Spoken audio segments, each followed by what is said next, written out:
So 2007 then was the big year for us, and we got to the final again to play, as I said, our nemesis Stella Maris, who were the hot favourites. I think they had 7 or 8 internationals on their team. But in a classic final, one of the great finals that I was ever involved in, we had a 2-0 lead at half-time. Stella Maris came back in the second half with 2 goals to put the match into extra time. And I think probably one of the best goals, and we have the photograph of Julianne's header, which won the match 3-2 from a corner, which was whipped over by my own Jenny, who had come on as a late second half substitution. And that was one of the great days in Tolka Park. And I think it's also, that was the year that Alan Kenny joined us as a coach and made a huge difference, a huge impact on the girls and women's football in the club from that year on. Yeah, having led it 2-0 at half time, we were in a comfortable position, but as you would expect from a team like Stella Maris, they came out and got an early goal, which put us under pressure. Midway through the second half, they got the second goal, and it was to the girls' credit that they dug in, and they really battled.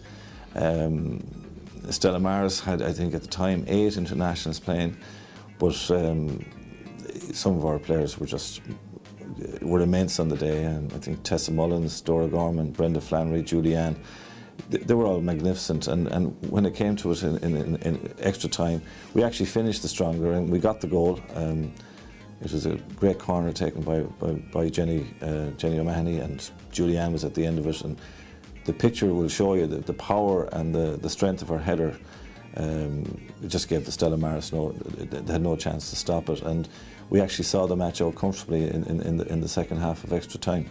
In 2008, the following year, then against all the odds, really, myself and Alan wouldn't have had huge hopes, but we had a couple of exceptional players, and I think the match of the year that year was the semi-final. We were drawn away to play Stella Maris. We wouldn't have had the strength and depth that we had the year before, but what we did have was Becky Walsh, who I think probably on that day had her finest hour and 20 minutes, whatever it was, with our backs to the wall. We, having conceded an early goal to Stella, we came back and we eventually won the game 3-2 in a thriller.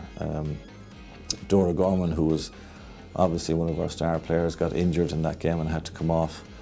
But Laura Carroll and Becky Walsh, I just keep getting back to Becky, that was probably her finest game. But we also had very fine performances with Ina Butler and Tessa Mullins, Laura Carroll.